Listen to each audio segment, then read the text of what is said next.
नमस्कार, मैं शुभदा सावंत। आप देख रहे हैं अथ टीवी न्यूज। आज की विशेष प्रस्तुति। आज चर्चा उस वैश्विक मंच की है जहां दुनिया की सुरक्षा नीति तय होती है और जहां से जर्मनी ने अमेरिका और यूरोप के बीच एकता का बड़ा संदेश दिया है। म्यूनिक सिक्योरिटी कॉन्फ्रेंस इस मंच का नाम है और संदेश साफ, ट्रांस अटलांटिक रिश्तों में भरोसा बहाल करना समय की सबसे बड़ी ज़रूरत है।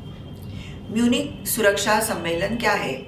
इस सम्मेलन की शुरुआत 1963 में इंटरनेशनल डिफेंस मीटिंग के रूप में हुई थी। शीत युद्ध के दौर में यह मंच पश्चिमी देशों के बीच सुरक्षा संवाद का केंद्र बना। समय के साथ यह सम्मेलन एक वैश्विक मंच बन गया जहां राष्ट्राध्यक्ष, रक्षा मंत्री, विशेष नीति विशेषज्ञ और सुरक्षा विश्लेषक एक साथ बैठकर वैश्विक चुनौतियों पर चर्चा करते हैं। जर्मनी, जो यूरोप की सबसे बड़ी अर्थव्यवस्था है, लंबे समय से अमेरिका का रणनीतिक साझेदार रहा है।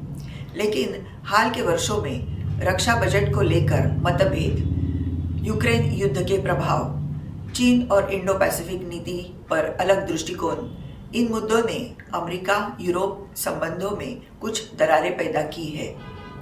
इसी पृष्ठभूमि में जर्मनी ने इस बार सम्मेलन में जोर देकर कहा, ट्रांस अटलांटिक साझेदारी की वैश्विक स्थिरता की कुंजी है। वर्तमान संदर्भ, यूक्रेन संकट, मध्य पूर्व में तनाव और एशिया प्रशांत क्षेत्र में बढ़ती प्रतिस्पर्धा, इन सब के बीच अमेरिका और यूरोप की रणनीतिक एकजुटता बेहद अहम मानी जा रही है। विश्लेषकों का मानना है, अगर दोनों महाशक्तियां एक मंच पर मजबूती से खड़ी रहती है तो वैश्विक सुरक्षा ढांचा संतुलित रहेगा। लेकिन मतभेद बढ़े तो अंतर्राष्ट्रीय राजनीति में अस्थिरता बढ़ सकती है। जर्मनी का यह आह्वान केवल कूटनीतिक बयान नहीं बल्कि एक रणनीतिक संकेत है। यूरोप अपनी सामूहिक सुरक्षा को लेकर गंभीर है। अमेरिका के साथ साझेदारी को बनाए रखना प्राथमिकता है और वैश्विक संकटों में संयुक्त नेतृत्व की आवश्यकता है। तो म्यूनिक की धरती से उठा यह संदेश साफ है। विश्व व्यवस्था के इस दौर में अमेरिका और यूरोप की एकता ही स्थिरता की गारंटी है। अब देखना होगा कि यह अपील आने वाले महीनों में नीतिगत फैसलों में कैसे बदलती है। जर्मनी का अमेरिका यूरोप एकता का आह्वान, म्यूनिक सिक्योरिटी कॉन्फ्रेंस मंच। सवाल है, क्या ट्रांस अटलांटिक रिश्तों में दरार भर पाएगी? यूक्रेन युद्ध, रक्षा बजट, चीन नीति और इंडो पैसिफिक दुनिया की सुरक्षा की किस दिशा में जाएगी? जर्मन विदेश नीति विशेषज्ञ बर्लिन से, पूर्व अमेरिकी रक्षा अधिकारी वॉशिंगटन से, यूरोपीय संसद विश्लेषक ब्रुसेल्स से, Asia Pacific strategic expert Singapore से। जर्मनी ने कहा, एकजुटता की स्थिरता ही की कुंजी है।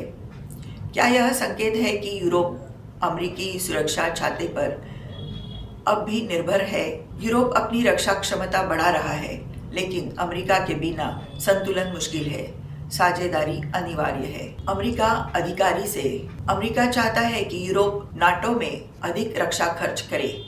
क्या भरोसा बजट से जुड़ा हुआ है? अमेरिका अधिकारी, बिल्कुल, साझा सुरक्षा का मतलब साझा जिम्मेदारी। यूक्रेन संकट ने अमेरिका यूरोप को करीब भी लाया और मतभेद भी दिखाए। क्या यह एकजुटता टिकाऊ है? यूरोपीय विश्लेषक, ऊर्जा संकट और आर्थिक दबाव के बावजूद रूस के खिलाफ एकजुट रुख बना हुआ है, लेकिन घरेलू राजनीति चुनौती है। चीन और इंडो पैसिफिक, थर्ड राउंड। चीन के उभार के बीच क्या यूरोप अमेरिका और इंडो पैसिफिक रणनीति का पूरा समर्थन करेगा? एशिया विशेषज्ञ, यूरोप संतुलन चाहता है, व्यापार भी, सुरक्षा भी, पूर्ण संरेखण आसान नहीं। ये रहे आज के मुख्य समाचार। हमारे साथ जुड़े रहने के लिए धन्यवाद।